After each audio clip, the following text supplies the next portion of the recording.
Start में हमें एक आदमी स्टीवन ग्रांट को दिखाया जाता है जो सुबह को उठता है और उठकर अपने पाँव से जंजीरों को अलग करता है और फिर इसके बाद अपने डोर पर से टेप को रिमूव करता है और रिमूव करने के बाद अपनी मदर को कॉल करता है और अपनी मछली को खाना खिलाता है और फिर अपने काम पर चला जाता है। स्टीवन एक म्यूजियम में काम करता था और म्यूजियम में साथ ही जो लड़की उसके साथ काम करती थी वो उसको लाइक भी करती थी। अब वो स्टीवन से फ्राइडे नाइट को रेस्टोरेंट जाने का कहती है। स्टीवन हमेशा घर जाने से पहले एक लिविंग स्टैचू से बात किया करता था। वो उससे कहता है कि हमेशा जब मैं रात को सोता हूँ तो मेरी आँख दूसरी जगह पर खुलती है, इस वजह से मैं सारी रात जागने की कोशिश करता हूँ। वो कहता है कि कुछ ना कुछ तो करना पड़ेगा वरना मेरी ये हरकतें अगर उस लड़की को पता चल गयी जो मेरे साथ म्यूजियम में काम करती है तो वो भी मुझसे फ्रेंडशिप तोड़ देगी। अब वो अपने घर जाकर अपने डोर पर टेप लगाता है और अपने पाँव को जंजीरों में बांधकर पजल सॉल्व करने की कोशिश करता है ताकि वो रात भर ऐसे ही जागा रहे। और फिर एक बुक में इजिप्शियन गॉड के बारे में पढ़ता है मगर अब ना चाहते हुए भी उसकी आंख लग जाती है और जब उसकी आंख खुलती है तो वो एक अनजान जगह पर उठता है। उस जगह पर इसको कोई मिस्टीरियस सी आवाज सुनाई देती है जो इसको कहती है कि दोबारा से सो जाओ। अब स्टीवन ये आवाज सुनकर डर जाता है क्योंकि वहाँ पर जो भी था वो दिखाई नहीं दे रहा था और तभी उसको अपनी पॉकेट में कुछ महसूस होता है। अब जैसे ही वो उस चीज को बाहर निकालता है तो उसके पीछे Egyptian of god moon knight आ जाते हैं। पर तभी जब वो पीछे मुड़कर देखता है तो कुछ लोग उस पर फायर करना स्टार्ट हो जाते हैं। वो भागता भागता एक सिटी में पहुंच जाता है तो वो वहाँ पर एक आदमी आर्थर हैरो को देखता है जो इजिप्शियन गॉड आर्मिड की पूजा करता था। वो लोगों के हाथों को पकड़ता था और महसूस करता था कि कौन इंसान गलत और कौन ठीक है और फिर जो लोग गलत होते थे उनकी सोल को वो इजिप्शियन गॉड आर्मिड को सर्व कर देता था। अब जब उस हैरो की नजर स्टीवन पर पड़ती है तो हैरो उससे वही मिस्टीरियस चीज मांगता है जो उसकी पॉकेट से बाहर निकली थी। अब स्टीवन ये चीज हैरो को देना तो नहीं चाहता था। अब वो अजीब सी आवाज जो पहले स्टीवन को सुनाई दी थी वो आवाज इसको ये चीज देने से मना करती है और साथ ही साथ उसके हैंड्स को भी फ्रीज कर देती है। अब वहाँ पर जैसे ही स्टीवन की आंखें बंद होती हैं सभी लोग मारे जाते हैं। स्टीवन को यहाँ पर कुछ भी समझ नहीं आ रहा था कि आखिरकार उसके साथ हो क्या रहा है। इसके बाद वही मिस्टीरियस सी आवाज स्टीवन को कहती है कि यहाँ से भागो। अब स्टीवन यहाँ से वैन लेता है और भाग जाता है। स्टीवन के पीछे हैरो के आदमी लग जाते हैं। अब वो लोग भी सभी वहाँ पर मारे जाते हैं। इसके बाद स्टीवन की आँख खुलती है। वो कहता है कि शुक्र है ये तो ड्रीम था। वो बहुत ज्यादा खुश होता है और फिर इसके बाद स्टीवन हमेशा की तरह अपने पाँव को खोलता है, डोर पर से टेप को रिमूव करता है। तभी उसको याद आता है वो रेडी होकर रेस्टोरेंट पहुंच जाता है जहाँ पर उसने अपने फ्रेंड के साथ डिनर करना था। अब स्टीवन रेस्टोरेंट में बैठा अपने फ्रेंड का वेट कर रहा था जो उसके साथ म्यूजियम में काम करती थी। अब जब बहुत देर हो जाती है वो नहीं आती तब स्टीवन उसको कॉल करता है और पूछता है कि मैं तुम्हारा रेस्टोरेंट में वेट कर रहा हूँ मगर वो कहती है कि मैं तो 2 दिन पहले आकर रेस्टोरेंट में खाना खाकर जा चुकी हूँ। स्टीवन कहता है कि ऐसा कैसे हो सकता है, हमारी बात तो फ्राइडे नाइट की हुई थी। अब इस बात पर उसकी फ्रेंड उससे कहती है कि क्या तुम्हारा दिमाग ठीक है,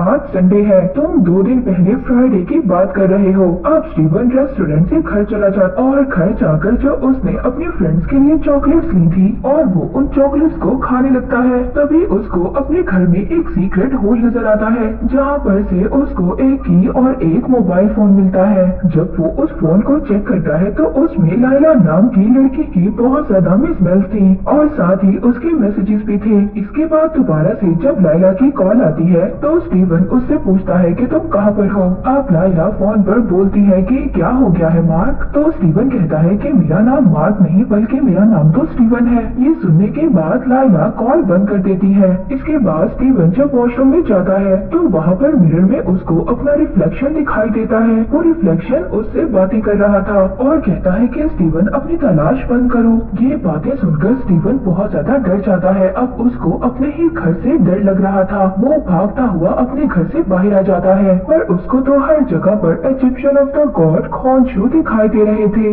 इसके बाद जब वो अपने कार पर म्यूजियम में जाता है स्टीवन वहाँ पर हैरो को देखकर बहुत ज्यादा डर जाता है। वो ये सोचता है कि ये आदमी तो मेरे ड्रीम्स में आया था। तब हैरो स्टीवन को कहता है कि मैं तुम्हारी मदद करना चाहता हूँ जिस चीज से तुम भाग रहे हो।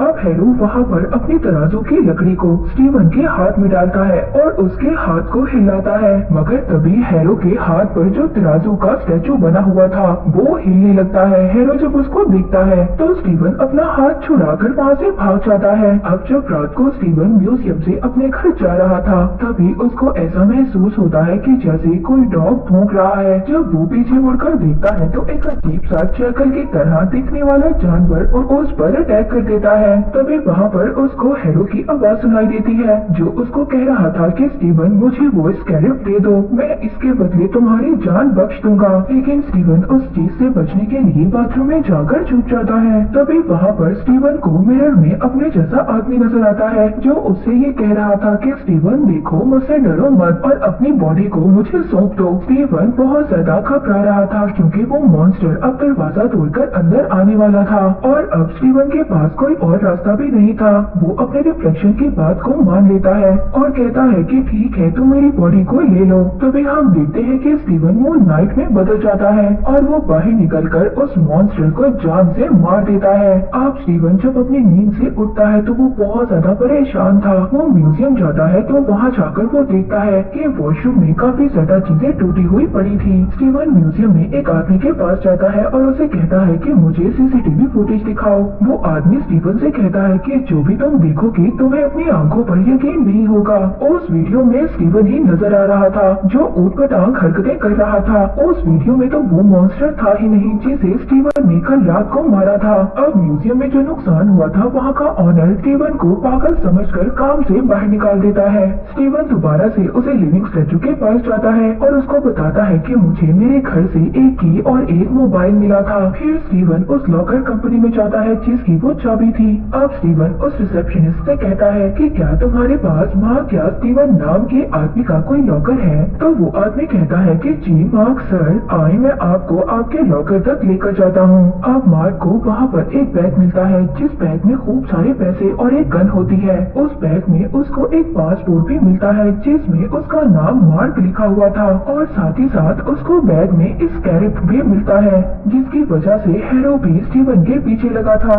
अब जैसे ही वो उसको प्रेस करता है तो उसके विंग्स निकल आते हैं और वो उड़ने लगता है। अब जब स्टीवन ने रात को जागने के लिए इजिप्शियन के बारे में इतना सब कुछ पढ़ा था उसको ये बात पता चल जाती है कि स्कैरेब असल में एक कंपास है। अब दोबारा से स्टीवन के सामने मिरर में उसका रिफ्लेक्शन आता है और उससे बात करने लगता है। स्टीवन कहता है कि आओ आओ, मैं तुम्हारा इंतजार कर रहा था। तुम आखिर हो कौन? तुम कोई भूत हो या फिर कौन हो? वो कहता है कि मैं इजिप्शियन गॉड का खादिम हूँ, यानी कि उनका एक अवतार हूँ। यानी कि मार्क उससे कहता है कि हम दोनों की लाइफ मुसीबत में है और इसका सिर्फ एक ही रास्ता है कि तुम अपनी बॉडी को मेरे हवाले कर दो और खुद आराम से सो जाओ। तो स्टीवन उसे ऐसा करने से मना कर देता है और कहता है ना जाने तुमने मेरी बॉडी को लेकर कितने ज्यादा मासूम लोगों को मारा है, और कहता है कि तुम्हारा ये बैग जो गैर कानूनी है मैं जाकर पुलिस के हवाले कर दूंगा, और कहता है कि पुलिस वाले मुझे लॉकर में बंद कर देंगे जिसके बाद तुम मेरा पीछा छोड़ दोगे। अब जब स्टीवन वहाँ से जाने लगता है तभी उसके पीछे इजिप्शियन ऑफ द गॉड पड़ जाते हैं। अब स्टीवन जब उस लॉकर से भागता भागता बाहर आ जाता है तो एक लड़की उसको अपनी बाइक पर बिठा लेती है और कहती है कि मार्क तुम इतने दिनों से कहाँ पर गायब थे? अब स्टीवन उस लड़की से पूछता है कि आप कौन हो? तो वो कहती है क्या तुम मुझे नहीं जानते, मैं तुम्हारी वाइफ लाइला हूँ। अब स्टीवन ये बातें सुनकर बहुत ज्यादा कंफ्यूज हो जाता है। वो लाइला से कहता है कि ठीक है तो मेरे घर पर चलो। अब लाइला घर पर आकर स्टीवन से कहती है कि मार्क तुम्हें क्या हो गया है? अब स्टीवन यहाँ पर मार्क और अपने बारे में लाइला को बताना चाहता था मगर जो मार्क था वो स्टीवन को मना कर देता है और कहता है कि खबरदार लाइला को कुछ मत बताना। इसके बाद वो लोग लाइला के पीछे पड़ जाएंगे। अब लाइला जो कि स्टीवन को मार्क समझ रही थी, लाइला स्टीवन को धक्का देती है। इसके बाद जो स्टीवन के पास बैग था वो उसको चेक करने लगती है और उसी में से उसको वो स्कैरेब मिल जाता है। वो कहती है कि मार्क हम इतने सालों से दोनों मिलकर इसको ढूंढ रहे थे और अब अगर तुम्हें ये मिल गया है तो तुम मुझसे झूठ बोल रहे हो और अपनी याददाश्त के भूल जाने का नाटक कर रहे हो। अब वो लाइला से कहता है कि नहीं मैं झूठ नहीं बोल रहा, तुम ऐसा करो अगर तुम्हें ये चाहिए तो तुम अपने पास रख लो, मगर मेरा नाम मार्क नहीं स्टीवन है और मेरी जान खतरे में है जिसे सिर्फ तुम ही बचा सकती हो। तभी वहाँ पर स्टीवन का दरवाजा नॉक होता है। जब वो खोलने जाता है तो वहाँ पर पुलिस थी। अब लाइला तो छुप जाती है मगर कर पुलिस वाले स्टीवन को पकड़